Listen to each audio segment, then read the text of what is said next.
दो बच्चियों के लापता मामले में शरण्य मानवाधिकार की पुलिस अधिकारियों से विशेष बैठक। शरण्य राष्ट्रीय मानवाधिकार के राष्ट्रीय अध्यक्ष डॉक्टर ईशांत सिन्हा के नेतृत्व में मानवाधिकार टीम ने 21 जनवरी 2026 को भागलपुर के वरीय पुलिस अधिकारियों से मुलाकात कर दो बच्चों के लापता होने के मामले पर विशेष टीम गठित की। टीम ने पहले आईजी विवेक सर से मुलाकात कर आवेदन सौंपा, जहां गंभीरता से जांच का आश्वासन मिला। उसके बाद एसएसपी प्रमोद कुमार यादव से भी चर्चा हुई। उन्होंने बताया कि मामला सर्वोच्च प्राथमिकता पर है और एसआईटी द्वारा पारदर्शी जांच भी की जा रही है। मानवाधिकार संगठन ने जानकारी से बच्चों की सूचना मिलने पर तुरंत संपर्क करने की अपील की। शरण्य मानवाधिकार आम जनता एवं बिहार, झारखंड, यूपी, बंगाल और देश के अन्य राज्यों से और उनकी जनता से अपील करती है कि यदि दोनों बच्चियों का चेहरा, उनका नाम जिया कुमारी और साक्षी कुमारी है, यदि कहीं पर दिखे तुरंत मानवाधिकार के कार्यालय के मोबाइल नंबर पर संपर्क करें। संपर्क सूत्र 8340369824। कोयले की राख से उकेरी गई मां सरस्वती। भागलपुर जिले के कहलगांव प्रखंड अंतर्गत एक चारी पंचायत में सरस्वती पूजा की अंतिम तैयारियों के बीच अंतर्राष्ट्रीय सैंड आर्टिस्ट मधुरेंद्र कुमार ने अपनी अद्भुत कला से लोगों को मंत्रमुग्ध कर दिया। मां शारदे क्लब के आयोजन में उन्होंने एनटीपीसी से निकलने वाली करीब 20 टन कोयले की राख से 15 फीट ऊंची मां सरस्वती की भव्य आकृति बनाई। वीणा धारण किए हंस पर सवार मां सरस्वती और पास में मोर की आकृति से बनी हैप्पी सरस्वती पूजा का संदेश अंकित किया गया। यह कलाकृति श्रद्धालु और कला प्रेमियों के लिए आकर्षण का केंद्र बनी हुई है। सरस्वती पूजा के आयोजन अवसर पर हम भागलपुर के कहलगांव प्रखंड अंतर्गत भोलसर एकचारी में मां शारदे क्लब द्वारा आयोजित सरस्वती पूजा के अवसर पर हम रेत पर मां सरस्वती की भव्य एवं दिव्य तस्वीर बनाए हुए हैं और जितने भी श्रद्धालु हैं, सरस्वती के उपासक हैं, उन सभी लोगों को समर्पित करती ज्ञान की देवी मां सरस्वती की बीना के साथ में मयूर और हंसों के साथ हम तस्वीर उकेरे हुए हैं। और इस कलाकृति के जरिए हम सभी बच्चों को भी मां सरस्वती से प्रार्थना करते हैं कि उनको बुद्धि दे और अच्छे काम करके देश और राज्य का नाम करे, समाज में नाम रोशन करे। मैं मधुरेंद्र कुमार, सैंड आर्टिस्ट, बिहार। भागलपुर में विवाहिता रहस्यमय ढंग से लापता। भागलपुर के ततारपुर थाना क्षेत्र से एक विवाहिता के रहस्यमय ढंग से लापता होने का मामला सामने आया है। लापता महिला की पहचान करिश्मा देवी के रूप में हुई है। परिजनों के अनुसार एक पारिवारिक शादी में शामिल होने के बाद करिश्मा ने मायके जाने की बात कही और ट्रेन में सवार हो गई। इसके बाद उसका कोई पता नहीं चला। बताया जा रहा है कि उसके पास नगद रुपए, जेवरात भी थे। दोनों परिवार अनहोनी की आशंका जता रहे हैं। पीड़ित परिवार का आरोप है कि थाना में सूचना देने के बावजूद पुलिस कोई ठोस कार्रवाई नहीं कर रही है, जिससे उनकी चिंता और बढ़ गई है। इसलिए आप ततारपुर थाना गई थी? गए थे, मेरा बहू जा रही थी। अच्छा, कहाँ जा रही? बोला मायके। अच्छा, हम लोग छोड़ने गए। दोनों माँ बेटा चढ़ा दिए ट्रेन पर। अब बोला कि 2 दिन में खोजते हैं, फोन करते हैं, पहुँचा बोले नहीं। तो फिर हम लोग खोजे तो नहीं बोला, तो ततारपुर थाना गए, उसको भी हम दिखाए, लिखवा के आए सब। थाना वाला क्या कुछ किया? थाना वाला कुछ नहीं करा। क्या बोला कि ठीक है सुबह आना। फिर हम लोग दूसरा 2 दिन के बाद फिर गए हम लोग। 2 दिन के बाद गए तो बोला कि नहीं सुबह आना, शाम आना, ऐसे ही हमको घुरा रहा था। हम लोग वापस आ रहे थे। क्या दिन से परेशान है आप लोग? हम लोग को 7 तारीख से 7 तारीख चढ़ाया ट्रेन पर। 7 तारीख से चढ़ाने के बाद 2 तारीख से हम लोग खोजना करे हैं। क्या बार थाना गया? थाना कम से कम 4। कसरैली थाना में जनता दरबार। भागलपुर जिले के कसरैली थाना परिसर में वरीय पुलिस अधीक्षक प्रमोद कुमार यादव की अध्यक्षता में जनता दरबार का आयोजन किया गया। जनता दरबार में बड़ी संख्या में स्थानीय लोग अपनी समस्याएं और शिकायतें लेकर पहुंचे। जन सुनवाई के दौरान एसएसपी प्रमोद कुमार यादव ने फरियादियों की बातों को गंभीरता और संवेदनशीलता से सुना और कई मामलों से संबंधित पुलिस अधिकारियों को मौके पर ही त्वरित कार्रवाई के निर्देश दिए। उन्होंने कहा कि आम जनता को समय पर न्याय दिलाना पुलिस प्रशासन की प्राथमिक जिम्मेदारी है। साथ ही उन्होंने स्पष्ट किया कि जनता से जुड़े मामले में किसी भी तरह की लापरवाही बर्दाश्त नहीं की जाएगी। देखिए, इसके लिए हम लोगों ने अभी जो प्लान बनाया हुआ है कि एक तो हमारी जो कुछ अलग की जो स्पेशल टीम है वो लगातार इस पे जो है कि कार्य करेंगी और हम लोग अपना जो टेक्निकल सेल है उसको डेवलप कर रहे हैं, सूचना संकलन कर रहे हैं कि इसमें जो मेन सप्लायर, बड़े सप्लायर हैं, वहां से हम लोग कार्रवाई करें। निचले स्तर पे तो थाना स्तर पे जो कार्रवाइयाँ होती हैं, लेकिन जो ऊपर के जो बड़े लोग इसमें शामिल रहते हैं, जो मेन सप्लायर रहते हैं, तो उन पे हम लोग प्लान करके उनका सूचना संकलन कर रहे हैं। तकनीकी जो भी सूचना की कौन कौन इसमें शामिल है, कहाँ से इसको लाया जा रहा है और कहाँ से इसका डिस्ट्रीब्यूशन किया जा रहा है, क्योंकि कुछ डिस्ट्रीब्यूटर रहते हैं वहां से वो छोटे मात्रा में चारों तरफ इसको सप्लाई करते हैं, जिससे कि आसपास में ये जो ड्रग्स वगैरह है ये फैलता है। तो उसके लिए हम लोग प्लान बनाए हैं कि इसको बेहतर ढंग से कार्रवाई करते हुए एक बार हम लोग सूचना संकलन कर रहे हैं कि कौन कौन लोग इसमें मुख्य रूप से जो है शामिल हैं। तो उनको एक बार कार्रवाई होगी तो फिर नीचे स्तर पे भी ये कार्रवाई जो है बढ़ेगी। भू माफिया या सफेद पोश कोई भी अपराध या फिर किसी जमीन पे कब्जा करने के लिए इसी नशेड़ियों को भागलपुर में स्कूल विवाद ने लिया हिंसक रूप। भागलपुर के इस्माइलपुर थाना क्षेत्र के सुदान टोला में स्कूली बच्चों के बीच हुआ मामूली विवाद देखते ही देखते हिंसक झड़प में बदल गया। इस स्कूल में 8वीं कक्षा के छात्र मनीष कुमार और उसके सहपाठी प्रिंस के बीच कहासुनी के बाद मामला बढ़ा, जिसमें आरोप है कि प्रिंस के परिजनों ने शिक्षकों के सामने ही मनीष की पिटाई कर दी। गंभीर रूप से घायल मनीष को मायागंज अस्पताल में ऑक्सीजन सपोर्ट में रखा गया है। घटना के बाद दोनों परिवारों में दोबारा झड़प हुई, जिसमें कुल 6 लोग घायल हुए। पुलिस मामले की जाँच कर रही है। तो हम आपको कहते आप कुछ नहीं बोल रहे थे।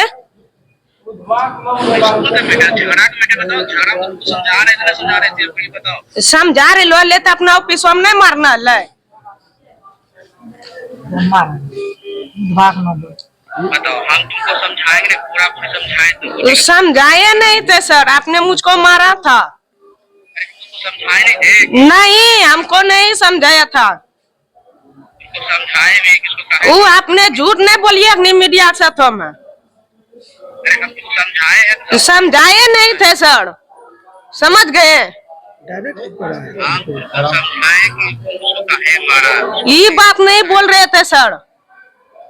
बताओ समझाए थे ना तुमको, बताओ उसको काहे मारा? ये खुद हम और मदन सर भी हैं और नवल सर भी हैं और वो अभिलाष सर भी हैं। तीनों चारों मिलके आप सब मुझको बॉस कह रहे थे।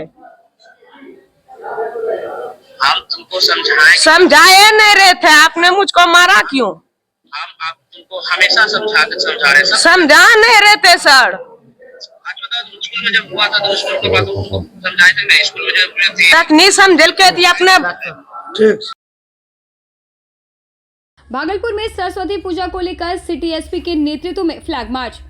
भागलपुर में आगामी सरस्वती पूजा पर्व को शांतिपूर्ण, सुरक्षित और सौहार्दपूर्ण माहौल में संपन्न कराने के उद्देश्य से सिटी एसपी शैलेंद्र कुमार के नेतृत्व में फ्लैग मार्च और एरिया डोमिनेशन किया गया। नाथनगर, मुजाहिदपुर, हबीबपुर, ललमटिया और मधुसूदनपुर थाना क्षेत्रों में पुलिस बल के साथ मार्च कर संवेदनशील इलाकों का जायजा लिया गया। इस दौरान आम लोगों से शांति बनाए रखने की अपील की गई। सिटी एसपी ने पूजा पंडालों, भीड़भाड़ वाले क्षेत्रों और प्रमुख चौक चौराहों पर विशेष निगरानी रखने के निर्देश दिए तथा अफवाह फैलाने वालों और असामाजिक तत्वों के खिलाफ सख्त कार्रवाई की चेतावनी दी। सर, आज फ्लैग मार्च किस लिए निकाली गई? देखिए आज दिनांक 21/1/2026 को भागलपुर पुलिस के द्वारा यहाँ फ्लैग मार्च का आयोजन किया गया है। इसका मतलब कि उद्देश्य है कि पुलिस की तैयारियों को दिखाना और जो ये आम लोग हैं उनके मन में एक मतलब कि ये अच्छा एक मतलब कि जो पुलिस की तैयारियों के प्रति एक जो रवैया है वो पैदा करना। और इसके अलावा ये हम लोग ने मतलब सरस्वती पूजा में जो ये हॉटस्पॉट्स है वो सब चिन्हित कर लिए हैं और ये पुलिस की तैयारियां पूरी हैं। और जो ये मूर्ति के जो ये जुलूस का जो रूट है वो सब का सत्यापन कर लिया गया है। और इसके अलावा जो ये दिशा निर्देश जारी कर दिए गए हैं, जैसे कि मतलब कि डीजे पर पूर्णतः प्रतिबंध रहेगा और जो भी मतलब लाइसेंस में जो ये रूट जो ये मूर्ति के विसर्जन का मार्ग है उसी को फॉलो करेंगे। और ये हम लोग की तैयारियां पूरी है। किस किस एरिया में सर आज फ्लैग मार्च हुआ? आज ये SDPO नगर 2 के एरिया में, जैसे कि नाथ नगर और ये मधुसूदनपुर, इन सभी एरियाज में फ्लैग मार्च निकाला गया। Thank you. आखिरी खुशी न समझे। शिवनारायणपुर स्टेशन पर दानापुर इंटरसिटी का ठहराव शुरू। भागलपुर मालदा रेल मंडल के अंतर्गत शिवनारायणपुर स्टेशन पर 1, 3, 2, 3, 5 अब दानापुर इंटरसिटी एक्सप्रेस के ठहराव की भव्य शुरुआत हो चुकी है। भागलपुर के सांसद अजय मंडल ने एनडीए नेताओं व सामाजिक कार्यकर्ताओं के साथ हरी झंडी दिखाकर ट्रेन को रवाना किया।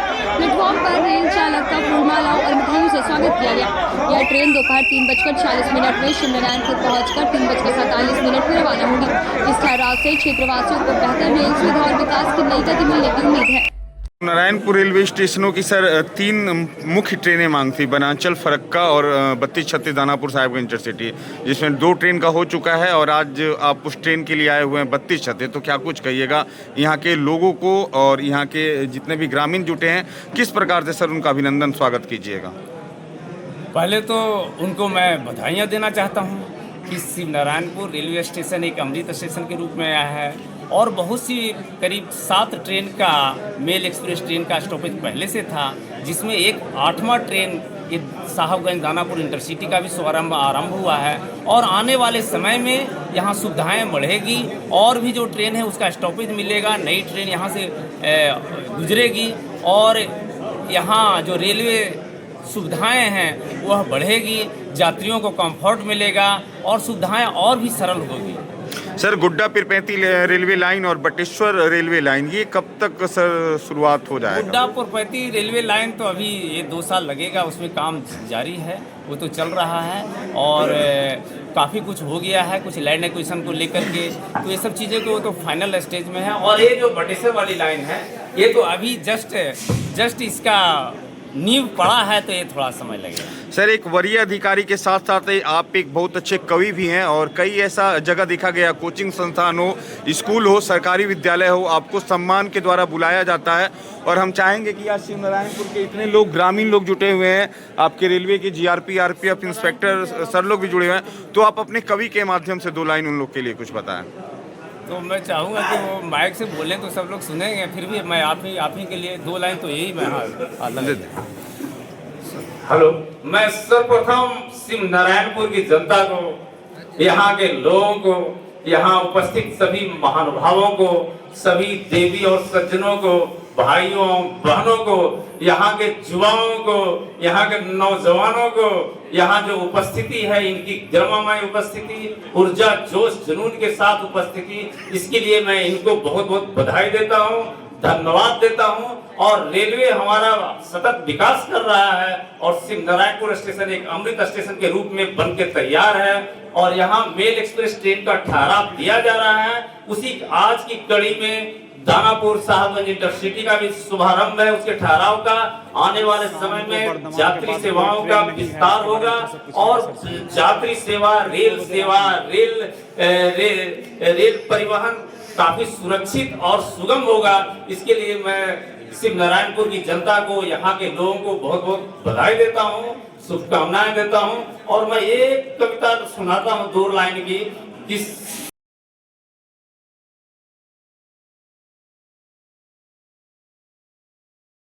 कहलगांव में भू अर्जन को लेकर जिलाधिकारी की समीक्षा बैठक। भागलपुर अनुमंडल के कहलगांव कार्यालय में जिलाधिकारी डॉक्टर नवल किशोर चौधरी की अध्यक्षता में गोड्डा, पीरपैती और विक्रमशिला, कटोरिया रेल लाइन सहित विभिन्न परियोजनाओं के भू अर्जन की समीक्षा बैठक हुई। बैठक में संबंधित अधिकारियों को निर्देश दिया गया कि रैयतों से प्रतिदिन आवेदन लेकर कैंप के माध्यम से वंशावली तैयार करें और एलपीसी निर्गत करे। जिलाधिकारी ने बताया कि 500 करोड़ से अधिक लागत वाली इस रेल परियोजना की निगरानी प्रधानमंत्री कार्यालय स्तर तक हो रही है। साथ ही थर्मल पावर, विक्रमशिला विश्वविद्यालय समेत अन्य परियोजनाओं के भू अर्जन की स्थिति की भी समीक्षा की गई। लाइन का क्या आपको अवगत कराना चाह रहे हैं कि कहलगांव अनुमंडल में करीब 10 बड़े बड़े प्रोजेक्ट चल रहे हैं। उन सभी प्रोजेक्ट की समीक्षा के लिए आज हमारे एसडीओ, डीसीएलआर, हमारे बीडीओ, सीईओ एवं सभी विभाग के अभियंताओं के साथ आज यहाँ बैठक की गई थी और सभी प्रोजेक्ट को हम लोग कैसे एक्सपेडाइट कर सकें, समय से पहले कैसे उसको पूर्ण कर सकें, इसी के संबंध में भी बैठक की गई है, जिसमें कि विक्रमशिला कटोरिया लाइन भी है और हम लोग स्थल निरीक्षण करने भी जा रहे हैं अभी। और विक्रमशिला विश्वविद्यालय का सर कहाँ तक क्या प्रोग्रेस है? विक्रमशिला विश्वविद्यालय भी लगभग फाइनल स्टेज में है हमारा, जो सोशल इम्पैक्ट असेसमेंट होता है, सब सारी चीज़ें हो गई है। बहुत जल्द हम किसानों को उनके खाते में भुगतान करेंगे और उस वहाँ पे कंस्ट्रक्शन वर्क शुरू होगा। NHI पर सर जो NH80 पे जो अतिक्रमण है सर, उसको लेकर आपका छापा भी था कि कुछ दिन में नापी होगा, अभी तक कुछ हुआ नहीं सर। आपको अवगत करा देना चाह रहे हैं कि अतिक्रमण हम लोग तभी बोलते हैं जब मापी हो जाए, और दूसरा कि पेपर के हिसाब से। तो पेपर के हिसाब से कुछ चीज़ें जो आपने खास करके म्यूनिसिपल ऑफिस के बारे में एक मुद्दा था, एक विद्यालय के बारे में मुद्दा था, तो पेपर पे वो इंक्रोचमेंट नहीं है, लेकिन फिर भी नगर निगम के जो निर्वाचित प्रतिनिधि हैं, नगर निकाय का निर्वाचित प्रतिनिधि, उनसे बात हुई है, वो लोग स्वयं हटाने को तैयार हैं, लेकिन ऐसे पेपर पे अतिक्रमण नहीं है। सर फ्लाई जीवन दुर्भर हो गया सर यहाँ के लोगों का। फ्लाई ऐश का जो फ्लाई ऐश एक वेस्ट मटेरियल है, जिसे यदि यहाँ छोड़ दिया जाए तो और जीवन दुर्लभ हो जाएगा। तो उसको वेस्ट मटेरियल को कहीं ना कहीं ट्रांसपोर्ट करना है, उसको प्रोडक्टिव बनाना है, जैसे उसको सड़क में हम लोग यूज़ करते हैं, फिलिंग में यूज़ करते हैं। यदि यहाँ छोड़ दें तो और तबाही मच जाएगी, इसलिए उसका ट्रांसपोर्टेशन अति आवश्यक है और नियमपूर्वक किया जा रहा है।